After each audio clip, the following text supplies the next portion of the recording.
My name's Natan Furtado, and I'm a collaborative artist and designer. In my studio practice, I often try to develop collaborative technologies which get used and reused and remade in different pieces of art that end up being for public or community or institutional use. This is one in a long line of schools. A lot of my projects end up kind of starting in a smaller institutional setting and then going on from there to become a lot of different things. Because a lot of my work is collaborative and it tends to involve sort of the fundamentals of art making and the fundamentals of thinking about art, so I actually collaborate a lot with schools of art and art departments in universities. Some of the technologies that I've created have gone on to become parts of arts fundamentals classes at different universities as well, so my work sort of tends to go in and out of being part of institutions of higher learning. So then I go here and I say, full screen projector preview to that, please. This is the eye of the thing. It's just a webcam and a light table. And the light table gives us a source of backlighting, and the webcam gives us the eye and the visuals.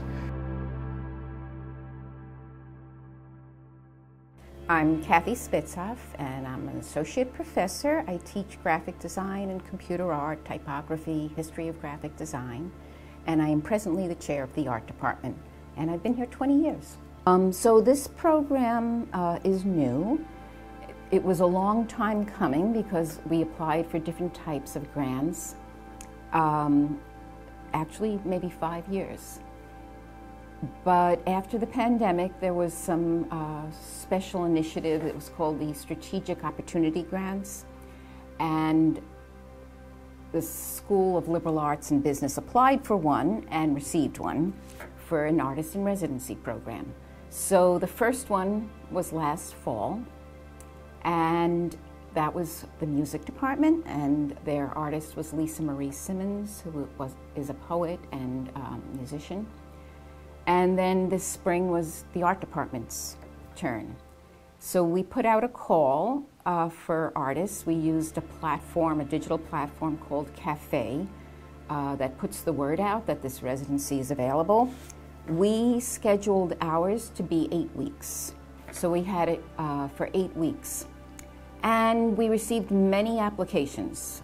We had to go through all of them, and we decided upon this artist to come. We purposefully wanted the artist in residence to be not teaching, but to be holding an open studio that invited our art students and students from other departments to interact and be part of this artist's work, and that's why we chose Natan.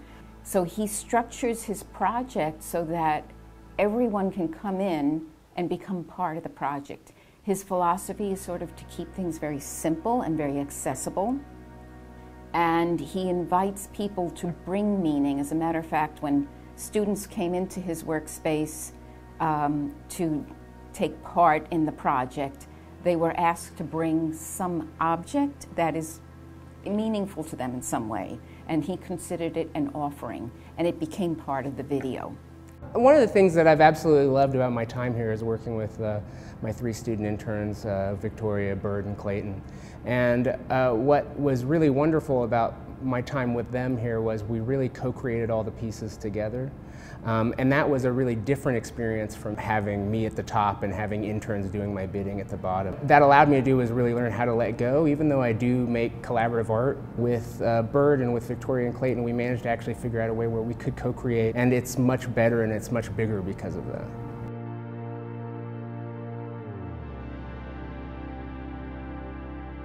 My name is Clayton Davis, and my major is graphic design. I'm Bird Wallace, and I'm a digital and studio art major. My name's Victoria Hallenbeck, and I'm a digital and studio art major. One major thing that I learned from him was to try to include collaboration, like anytime I can, within my art. It just makes the process easier, just because you have other brains kind of working together to create something. But at the same time, it also just makes the experience more fun, because instead of just being locked away and just kind of thinking on a project yourself, you get so much different input and different kinds of experiences through this project? Yeah, for me it was kind of to take every idea and run with it. Like nothing was crossed out when we were working. We literally just showed up, spitballed, and just gave it a try. And it was really fun every time, and it usually just worked out. It was weirdly successful, just trying things out. Yeah, it definitely gave me a new light on like trying things that I didn't know about, because like there's a bunch of stuff that Natan even like said they didn't really know what we were doing either, or like it was their first time trying, and so it was like definitely the collaborative aspect was the most like influential to take forward. Clayton did the interactive soundscape, which just increases the feel of the whole piece and actually extends the feel to the whole studio space. Bert and I really figured out how to do open source projection mapping in a way that I don't think's been done before and that I'll continue on in my practice. And then Victoria really led the way with the collaborative monumentality project at Fitzell Hall, where we're translating these coloring books and our videos of us coloring the pages onto the windows. So all three of them were driving forces to making the work bigger and better in a way that I wasn't expecting, and it's been a complete joy. Yeah. I think one thing that I really learned was that don't be afraid to branch out into other mediums and other programs, especially because Natan made a huge emphasis on kind of trying completely new things that you've never done before. Like even he didn't know how to do certain things, so then that kind of opened my mind into oh, I don't have to know something before I go into it. Yeah, we would show up and he would be like, okay, we're working at this program today. I found it online because the other one wasn't working for what I wanted to do. And I was like, okay, how do we use it? He goes, I don't know. We're going to figure it out. And he had a really big emphasis on just looking for ways to improve everything. It was really interesting, the programs that we used, because they were all free, and you know, kind of straying away from the Adobe, I don't know, kind of hold that has on the art world, and trying different things that are more accessible for everyone, but kind of do the same or similar things, or do what you need. So that was interesting information to have.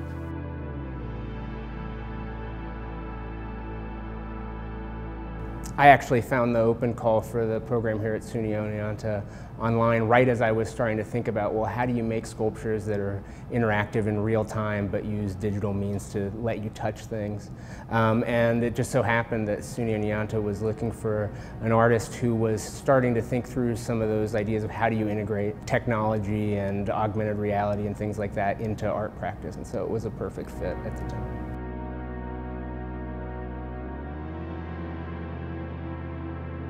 Yeah, I think the Arts and Residence program is also really good because a light projection as a medium I've never even heard about before Natan. So it just brings in so many different ideas and values into the department that are lacking, I feel. We don't really have any courses here that focus on anything that Natan was working on, so it's kind of you know, instead of just meeting an artist that works as an artist, which is always interesting, it's completely different than anything we've ever seen before. This is something that brings experiential learning, prepares students for careers, and it just enhances the entire SUNY experience. It's especially important for the colleges that are not near an urban setting. We're in a pretty rural area here, so it's not easy for the students to get to art galleries and museums or to visit areas where there's a lot of artist studios. So this is bringing that experience to the student. It needs funding because it rounds out the educational experience. We cannot just teach students how to have skills without teaching them how to attach meaning to the skills and how to attach connectedness to other human beings.